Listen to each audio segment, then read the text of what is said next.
મારે સલૂન છે અને ઇવેન્ટ મેનેજમેન્ટનું કામ કરું છું. ઇવેન્ટ મેનેજમેન્ટમાં જયદીપભાઈ ડાભી અક્ષર હોમ ડેકોરવાળા મારા સંપર્કમાં આવ્યા હતા. ત્યાર પછી એને છે ને નવરાત્રી કરી ત્યારે ઇન્વિટેશન ને એવું બધું હતું.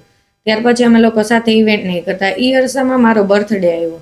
તો બર્થડેમાં આપણે નોર્મલી ફ્રેન્ડ્સ પાર્ટીને એ લોકો રાખતા હોય આપણે, તો ભવ્ય હોટલમાં પાર્ટી અરેન્જમેન્ટ કરી હતી. ત્યારે મારા ફેમિલીમાંથી મારા હસબન્ડ અને મારી દીકરી પણ હતા. મારી દીકરીને સવારે સ્કૂલ નહીં હતી તો એ વહેલા વયા ગયા.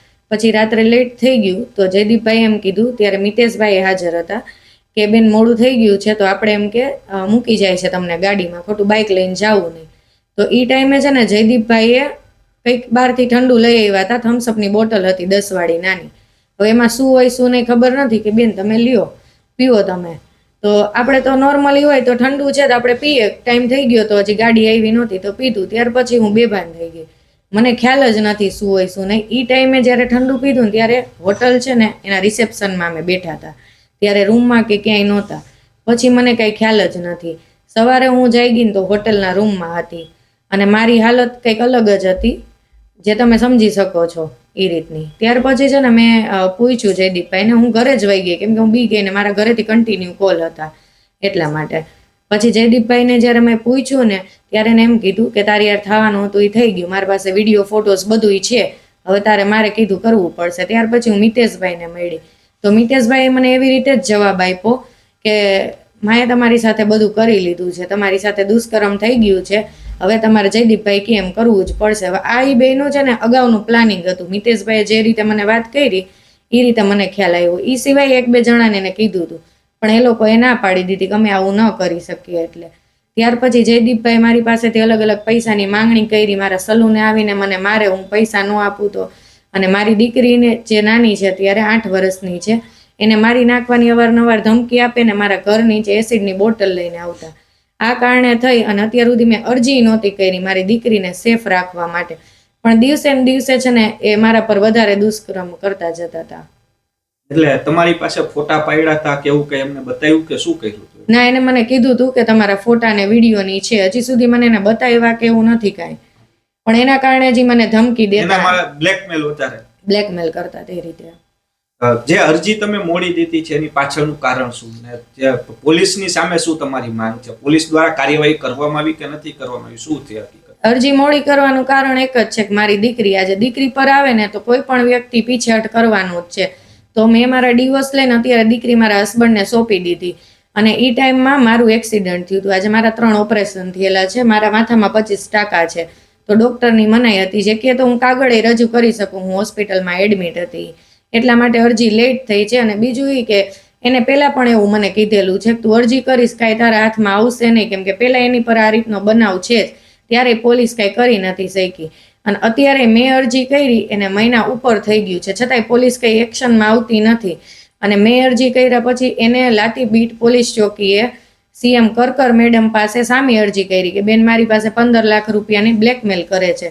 જ્યારે મેં ત્યાં જઈ અને નિવેદન આપ્યું કે બેન મેં માગણી નથી કરી, જો કરી હોય એની પાસે પુરાવા હોય તો મારા ખિલાફ તમે કાર્યવાહી કરી શકો છો. તો ત્યારે એ લોકોએ પત્રકાર ઉપર કર્યું કે અમે એન્ટ્રોસિટી કરી દેશું ને તમે આમાંથી હટી જાઓ. કેટલી લાલચ પત્રકારને ખુદની આપી છે એ લોકોએ. અને પછી ત્યાં મેડમ છે ને એને અમારી સામે જ તે રિશ્વત લીધી ભાઈ આગળથી. એનો પુરાવો હું તમને આપી દઉં છું, જોવા મળશે તમને. પેંડાના બોક્સમાં શું આપ્યું શું નહીં એ મેડમ જાણે ને એ જાણે, પણ એ ટાઈમે પેંડાના બોક્સ દીધા પછી મેડમે અટક કરી. તો આ કેટલું વ્યાજબી છે? આજે હું જ પીડિતા છું, મેં અરજી કરી છે અને મારી જ અટક થાય તો એ ખરેખર યોગ્ય નથી. અને આટલા ટાઈમથી મેં અરજી કરી તો કોઈ હજી સુધી FIR નથી લીધી અને એને સામે અરજી કરી તો એને અટક કરી લીધી. અને કેમ FIR નથી કરતા પોલીસવાળા? આજે આટલું બને છે, એના પર તો અગાઉ ગુનો છે. પ્લસમાં અત્યારે જે એના ઓફિસમાં ને બધે કામ કરે છે એના પ્રૂફ પુરાવા આપણી પાસે છે કે આપણી અરજી નથી લેતા. બેન, જે રીતના તમારી અરજી થઈ છે, ફરિયાદ નથી લેતા, હવે પોલીસ સામે તમે રેન્જ IG કે મુખ્યમંત્રી કે ક્યાંય રજૂઆત કરવા માટે જવાના છો કે શું છે? હા, અમારે જો અત્યારે એ લોકો એના વિરુદ્ધ ફરિયાદ નહીં કરે કે અમારી FIR નહીં કરે તો અમે બધે જશું. કેમ કે આજે મારે એકનો સવાલ નથી, આવી કેટલી દીકરીઓ આરે એને કર્યું છે, અમારી પાસે પ્રૂફ પુરાવાય છે. તો આજે હું આગળ આવીશ ને તો બીજી કેટલી દીકરીઓ બચી જશે આમાંથી. અને મારા માટે જે આર્થિક મને નુકસાન થઈ છે ને એ મેટર નથી કરતું, જે છે ને એ મારે ન્યાય મેટર કરે છે. કેમ કે આમાં અમુક લોકો એવું કહે છે કે આર્થિક લેતી દેતી પતાવી તમે કેસ પૂરો કરો. ઇવન પોલીસવાળા એવી ધાક ધમકી આપે છે અમને. તો અમારા માટે આર્થિક મેટર નથી કરતું. જે આપણે ન્યાય જોઈએ છે ને જોઈએ છે, મરજી વિરુદ્ધનું કામ થાય ને એનો ન્યાય જોઈએ એટલે છે. સમાધાન માટે તમને પ્રેશર કરે છે એવું બધું? સમાધાન માટે બહુ બધું પ્રેશર કરે છે, પણ આપણે સમાધાન નથી કરવાનું થતું, કેમ કે મારે ન્યાય જોઈએ છે. હું શું માંગ શું છે હવે? ક્યાં મુખ્યમંત્રીને ક્યાં, કારણ કે એક બાજુ કહેવામાં આવે છે દીકરી સુરક્ષિત છે, પરંતુ શું લાગે અને કેટલી દીકરીઓ હવે ભોગ બની હશે એની જાળમાં? એની જાળમાં તો ઘણી દીકરીઓ ભોગ બની હશે, કેમ કે આ ત્રણેયનું કામ છે ને હની ટ્રેપનું ને આવું બધું. એની સાથે એક પ્રભાબેન મકવાણા કરીને એને હાલમાં જ હની ટ્રેપ કર્યું હતું, જે બધા પાસે હિસ્ટ્રી છે જ, તે અમારી પાસે છે. તો આ લોકોની છે ને ટોળકીનું કામ જ ઈ છે. પણ આવી રીતે જો અમારી જેમ લેડીઝ જ્યારે આવે છે ને બહાર, તો એને છે ને દબાવી દેવામાં આવે છે કે પોલીસવાળા તે રિશ્વત લઈ લઈને કામગીરી કરતા નથી. તો હવે આમાં કેવી રીતે બધી છોકરીઓ સુરક્ષિત છે? તમે કોના કોના સામે અરજી કરી છે? તમે નામ આપશો બેન? આરોપીઓમાં? હા, આરોપીઓમાં છે જયદીપભાઈ ડાભી, અક્ષર home decor, મિતેશભાઈ Bhatt, night life cafe, અને વિજયભાઈ ભાડજા, નાસા સ્કૂલ ટંકારા. હવે એ સ્કૂલ લઈને બેઠા છે, છતાંય આ બધાને પ્રોત્સાહન કરે છે. તો એની સ્કૂલમાં છોકરીઓ કેટલી સુરક્ષિત છે?